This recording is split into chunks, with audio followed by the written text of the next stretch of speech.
Assalamualaikum warahmatullahi wabarakatuh. Perkenalkan, nama saya Najwa Afifah Ramadhani dengan NIM 11230183000078. Video ini dibuat untuk memenuhi tugas UAS pada mata kuliah Sejarah dan Kebudayaan Islam yang diampu oleh Bapak Abdul Ghafur. Di video kali ini, saya akan membahas tentang perkembangan Islam di Andalusia, Spanyol. Pernahkah kalian membayangkan ada satu masa di mana Eropa itu justru belajar ilmu pengetahuan dari dunia Islam? Jadi, selama hampir 8 abad, wilayah yang sekarang kita kenal sebagai Spanyol dan Portugal pernah menjadi salah satu pusat peradaban Islam paling gemilang di dunia. Wilayah itu dikenal dengan nama Andalusia atau dalam bahasa Arab disebut Al-Andalus. Jadi gimana sih Islam itu bisa sampai ke ujung barat Eropa ini? Apa ya yang membuatnya itu begitu maju dan mengapa akhirnya kejayaan itu runtuh? Yuk kita telusuri bersama dalam video kali ini. Nah, sebelum Islam itu datang, semenanjung Iberia itu dikuasai oleh bangsa Visigoth, sebuah kerajaan Kristen keturunan Jermanik. Sebelumnya lagi, wilayah ini tuh pernah diduduki oleh bangsa Vandal, dan dari nama itulah sebagian sejarawan meyakini asal-usul nama Andalusia itu muncul. Pada awal abad ke-8 Masehi, kerajaan Visigoth di Spanyol sedang dilanda perpecahan internal. Konflik perebutan kekuasaan membuat kondisi kerajaan menjadi lemah, dan kondisi inilah yang kelak dimanfaatkan oleh kekuatan Islam yang sedang berkembang pesat di Afrika Utara. Pada tahun 711 Masehi, atas perintah Musa bin Nusair, gubernur Afrika Utara di bawah kekhalifahan Umayyah, seorang panglima bernama Tariq bin Ziyad memimpin sekitar 7.000 pasukan menyeberangi selat yang kini kita kenal sebagai Selat Gibraltar. Nama Gibraltar sendiri ini berasal dari Jabal Tariq yang berarti Bukit Tariq untuk mengenang pendaratannya di sana. Jadi pasukan Tariq ini bertemu dengan pasukan Raja Roderick dari Visigoth dalam pertempuran Guadalete. Pertempuran ini menjadi titik balik penting karena pasukan Islam berhasil meraih kemenangan besar. Setelah kemenangan itu, kota-kota penting seperti Toledo, Cordoba, dan Sevilla satu persatu jatuh ke tangan pasukan Muslim. Musa bin Nusair kemudian menyusul dengan membawa pasukannya sendiri memperluas wilayah kekuasaan hingga ke utara. Dalam waktu kurang dari 1 dekade, hampir seluruh semenanjung Iberia itu berhasil dikuasai, kecuali sebagian kecil wilayah pegunungan di utara yang kelak menjadi basis perlawanan balik umat Kristen. Sejak saat itu, wilayah ini resmi menjadi provinsi dari kekhalifahan Umayyah yang saat itu berpusat di Damaskus. Perjalanan sejarah Andalusia berubah drastis ketika dinasti Umayyah di Damaskus digulingkan oleh dinasti Abbasiyah pada tahun 750 Masehi. Salah satu keturunan Umayyah yang selamat, Abdurrahman bin Muawiyah, melarikan diri jauh ke barat hingga akhirnya sampai di Andalusia. Pada tahun 756 Masehi, ia mendirikan Keamiran Cordoba, sebuah pemerintahan Islam yang independen dari Abbasiyah di Baghdad. Ia dikenal dengan gelar Abdurrahman ad-Dakhil yang berarti sang penakluk atau yang masuk karena berhasil membangun kembali kekuasaan Umayyah di Tanah Baru. Kelak pada tahun 929 Masehi, salah satu penerusnya Abdurrahman ketiga mengangkat status pemerintahan ini menjadi kekhalifahan Cordoba sekaligus menandai puncak kekuasaan politik Islam di Andalusia. Inilah bagian yang membuat Andalusia begitu istimewa dalam sejarah dunia. Di bawah pemerintahan Islam, kota Cordoba berubah menjadi salah satu kota paling maju di Eropa, bahkan disebut-sebut menyaingi Baghdad dan Konstantinopel pada masanya. Cordoba memiliki perpustakaan besar yang pada masa Khalifah Al-Hakam II dikabarkan menyimpan ratusan ribu jilid buku. Jumlah yang luar biasa untuk ukuran Eropa di abad pertengahan.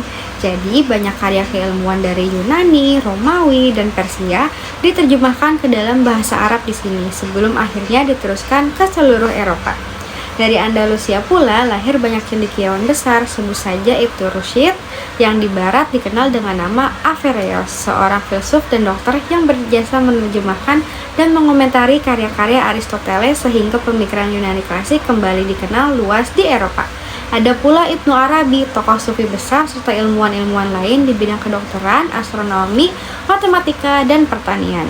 Yang tak kalah menarik, Andalusia itu saat itu dikenal sebagai tempat di mana umat Islam, Kristen, dan Yahudi bisa hidup relatif berdampingan. Umat Yahudi misalnya mengalami masa keemasan tersendiri di bawah pemerintahan Islam, aktif dalam bidang perdagangan, kedokteran, dan pemerintahan. Salah satu tokohnya yang terkenal adalah Maimonides. Nah, kejayaan ini juga meninggalkan warisan arsitektur yang megah hingga hari ini. Masjid Agung Cordoba dengan ratusan pilar dan lengkungan khasnya menjadi simbol kemegahan arsitektur Islam di Eropa. Ada juga Istana Alhambra di Granada yang dibangun belakangan oleh dinasti Nasrid, terkenal dengan ukiran-ukiran halus dan taman-taman yang indah, serta Menara Giralda di Sevilla yang sangat megah. Ketiga bangunan ini masih berdiri kokoh hingga sekarang, menjadi saksi bisu betapa tingginya peradaban yang pernah dibangun di tanah ini. Nah, sekarang kita masuk ke pembahasan kemunduran dan kehancuran. Seperti banyaknya peradaban besar lain, kejayaan ini tidak bertahan selamanya. Kemunduran itu mulai terlihat setelah wafatnya Khalifah Al-Hakam II pada akhir abad ke-10. Kekhalifahan Cordoba lambat laun runtuh dan pecah menjadi kerajaan-kerajaan kecil yang saling bersaing. Kemudian dikenal dengan sebutan Muluk Al-Tawaif atau kerajaan-kerajaan Taifah. Perpecahan inilah yang dimanfaatkan oleh kerajaan-kerajaan Kristen di utara untuk terus mendesak wilayah kekuasaan Islam dalam sebuah proses panjang yang dikenal dengan istilah Reconquista atau penaklukan kembali. Meski sempat ada upaya penyatuan kembali oleh dinasti Murabitum dan Muwahhidun dari Afrika Utara pada abad ke-12 dan ke-13, tekanan dari utara semakin sulit dibendung. Satu persatu wilayah Islam itu jatuh hingga yang tersisa hanyalah Kesultanan Granada di bawah dinasti Nasrid.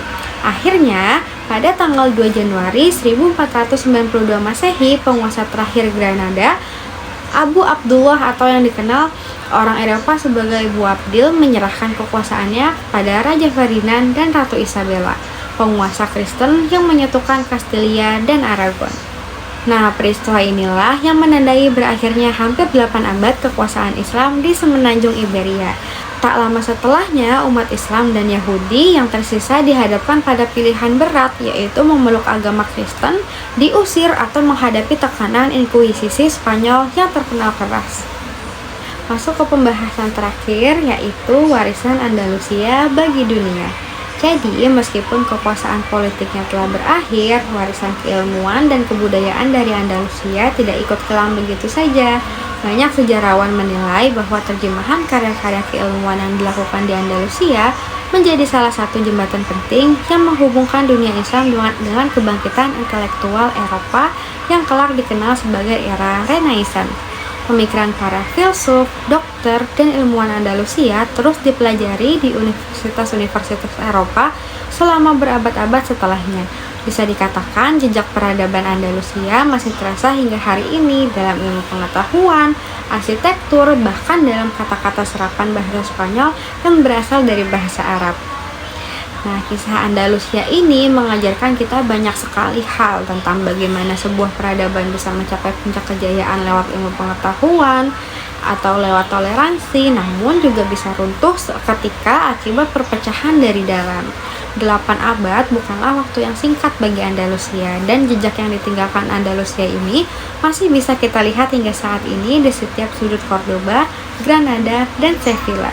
Itulah perjalanan panjang perkembangan Islam di Andalusia, Spanyol. Semoga video ini bermanfaat menambah wawasan sejarah kita semua. Terima kasih sudah menonton video penjelasan dari saya. Kurang lebihnya mohon maaf. Wassalamualaikum warahmatullahi wabarakatuh.